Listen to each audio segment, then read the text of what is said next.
So let me begin with this picture. So this picture basically shows the dimensional hierarchy which is there in the subatomic world. So I just want to show you the length scale at which we are interested in. So we all know that atom is the smallest element of ordinary matter, and which is of order 10 raised to minus 8 centimeter, and it is composed of nucleus and electrons. And nucleus is composed of something called nucleons, which are protons and neutrons. And note that electron is a fundamental particles, but protons and neutrons, they are not fundamental particles, and they are further divided into more elementary particles called quarks, which are of 10 raised to minus 16 centimeter. So, as of now, there are 17 elementary particles known in particle physics, and so there exists a classification scheme which basically classifies all these 17 particles according to their properties, which is nothing but the standard model of particle physics. As you can see, these quarks and leptons are the fundamental particles of matter together called fermions, and these gauge bosons, they are the force carriers. So the standard model was developed in the second half of the 20th century through the works of many scientists around the world. And the development was driven by theoretical and experimental physicists alike. And theoretical predictions were verified one after another with a spectacular accuracy. So we can confidently say that Standard Model is one of the remarkably successful fundamental theories which encapsulates the governing principles of elementary particles. Although it demonstrates a huge success, it leaves some phenomena unexplained. So I'm not going to the details of those phenomena. I just want to tell that because of this, it falls short of being a complete theory of fundamental interactions. And in physics, we know that there are four fundamental forces. So any force you observe in this universe belongs to this category. Even the force which I exert on this my keyboard button also falls into this category at smallest of the scales. So the magnitude and behavior of these fundamental forces vary very greatly. As you can see in this picture, the strong force is the strongest of all fundamental forces. Now it comes to electromagnetic. We all know that electromagnetic force, which is the force responsible for interaction between electric charges, and the force carriers are called photons, and the weak force which are carried by this W and Z bosons, they also act on the nucleus, and this is responsible for radioactive decay. And now it coming to gravitational force, which is the most familiar force. It is the force which is responsible for the interaction between large scale structures in universe. So in my talk, I will be focusing on this strong force. As we have already seen, strong force is the strongest of all forces, and it is understandable because it has to overcome all the forces, other forces, especially the electric repulsion of protons to hold nucleus together. So it is the force which acts between subatomic particles of matter and which binds quarks together to make hadrons like protons and neutrons. So to understand the substructure of hadrons, especially protons, there were so many experiments going on in particle physics in 1960s and 70s, and one of the important experiments is deep inelastic scattering, which is also known as the Rutherford experiment of particle physics, which basically was used to probe the structure of proton using high energy electron. and it provided the first convincing evidence of a reality of quarks. From this model, they concluded that hadrons are made of quarks and gluons, generically called partons, and which basically led to the development of so-called parton model proposed by Richard Feynman in 1969, which basically used for understanding high-energy collisions at colliders. So with this model, one can try to understand the underlying physics behind collisions at colliders, especially hadron colliders. So at hadron colliders, two beams of high energy protons, they collide each other, and many interesting things can happen. Like it can lead to the production of many new particles, and many interactions can happen in this process. As you can see in this picture, this cartoon basically represent the interaction of the hadrons, here protons, via its partons. Partons are nothing but quarks and gluons. And here, since the initial state particles are hadrons, the cross section is one of the important observable which can be measured at hadron colliders. In simple language, I can tell that a cross section, it is a probability of an event to happen at colliders, and this can be computed using the parton model, which is developed in 1960s and 70s. So, so the parton level cross section is then computed in QCD. QCD is the quantum field theory of strong interactions.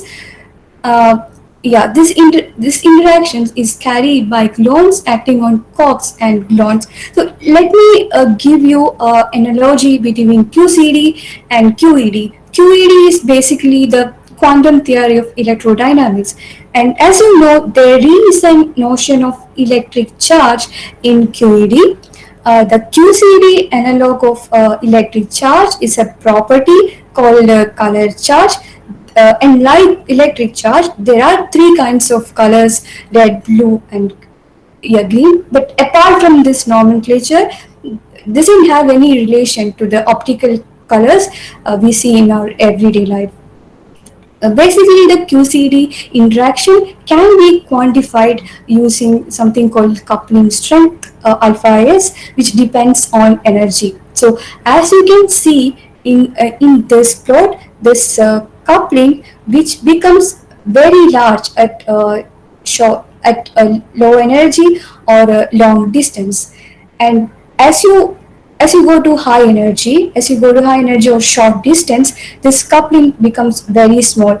Basically, the coupling strength encodes the underlying dynamics of hadron physics.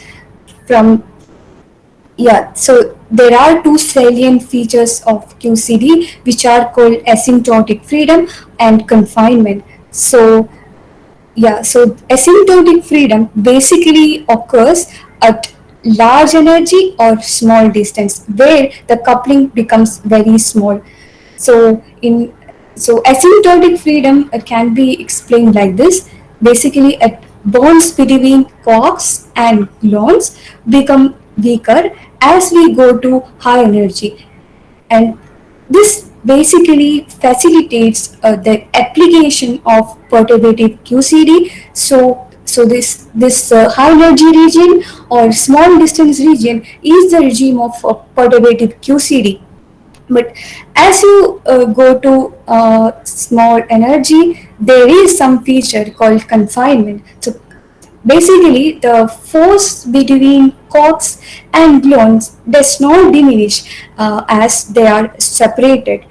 So with increasing distance, the mediating gluons basically acquire enough energy to produce more quark and antiquark pairs. So this forbids quarks and gluons to be found free particles in nature at that energy. So our research interest basically lies in this region, in the region of perturbative QCD. So perturbative QCD has basically two building blocks. Those are QCD Lagrangian and Feynman rules. So the QCD Lagrangian, which is a mathematical entity which contains the information of fields, particles, and interaction in your theory.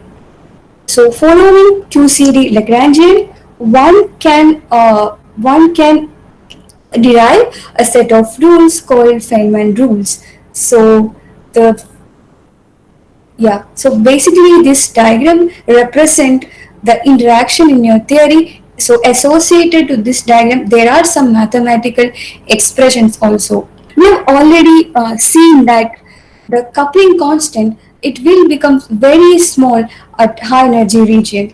So using this fact, one can expand the observable as a power series in this coupling constant, and this first term in this power series is called leading order term, and next term is called next to leading order, so on. So uh, to compute this terms order by order in perturbation theory, the traditional way is by using Feynman diagrams. So Feynman diagrams are this is the graphical representation of the terms which we have seen in the perturbation series. These are some graphs to represent the interactions in your theory. So associated with this graph, there are certain integrals which one has to perform to compute the observable. But uh, but note that these individual diagrams, they are not finite actually. So they contain some divergences which are broadly classified into UV divergence and infrared divergence. So the UV divergence, which arises uh, when we go to high momentum region. So this can be get rid of by a technique called renormalization. So I'm not going to the details of renormalization here. I just want to say that this UV divergence can be dealt uh, properly with using this technique, and as a consequence of this, the terms in the perturbative series will be dependent on certain unphysical scales called renormalization scale. And after UV renormalization, this high order perturbative QCD contributions still contain divergences from infrared configurations. So infrared configuration, by which I mean the configuration which have low momentum. So there are two kinds of infrared divergences which are called soft and collinear. And soft divergences is due to the low momentum of the emitted particles, and collinear divergence arises when one of the emitted parton becomes parallel or collinear to either initial or final state parton. And this infrared divergences can also be dealt in the theory, and they cancel order by order in perturbation theory when you add this virtual diagrams with this real emission diagrams, and this goes under the name K-length theorem and factorization theorem for hadron collider processes. So now let's look at this plot. So this plot is basically to show that leading order is a crude approximation, by which I mean we have already seen that as a consequence of renormalization, the terms in our perturbative series will depend on this unphysical scale called renormalization scale. But when you add more and more terms in the perturbative series, the scale dependency will gradually goes down. As you can see, when I go to leading order to N3LO, this the scale dependency is largely reduced. So one can conclude that leading order prediction is unreliable due to huge scale uncertainty. So one must go beyond the wall of leading order to get reliable results. But going beyond leading order is quite challenging because of a large number of Feynman diagrams, loop integrals, phase space integrals, etc. Uh, and the complexity in computing the diagrams in full QCD will increase as you go to higher and higher order. So one often fail to compute the complete fixed order result by this method. So so it is desirable to find an alternative method to capture the dominant contributions coming from virtual and soft clones. So in this talk, we'll discuss such a method called soft virtual corrections. So it has been observed that for processes like Higgs boson production, Redian process, the the dominant contribution to the cross section comes from soft clone emission diagrams, and in this so in our work we systematically develop a formalism to capture the dominant contribution using two key points which are called factorization and renormalization group invariants. So we basically compute the cross section in the soft limit by which I mean the momentum of all the real emission diagrams are assumed to be infinitesimally small, and this contribution lead to all order exponentiation of the contribution. So basically the soft corrections are contributions from the associated soft clone emission along with the virtual Feynman diagrams. So here, so I would like to talk about the formalism very briefly. So basically, the hadronic cross sections are the physical observables which are measured at hadron colliders. So so one can use the infrared safe Partonic cross section to compute the hadronic cross section via this functions called Parton distribution functions. This Parton distribution function, they are non-perturbative in nature. That means they cannot be calculated using perturbative QCD, but they can be obtained from experiment. So our focus will be on computing this quantity called IR safe Partonic cross section. IR safe, by which we mean it is finite. It does not have any divergence.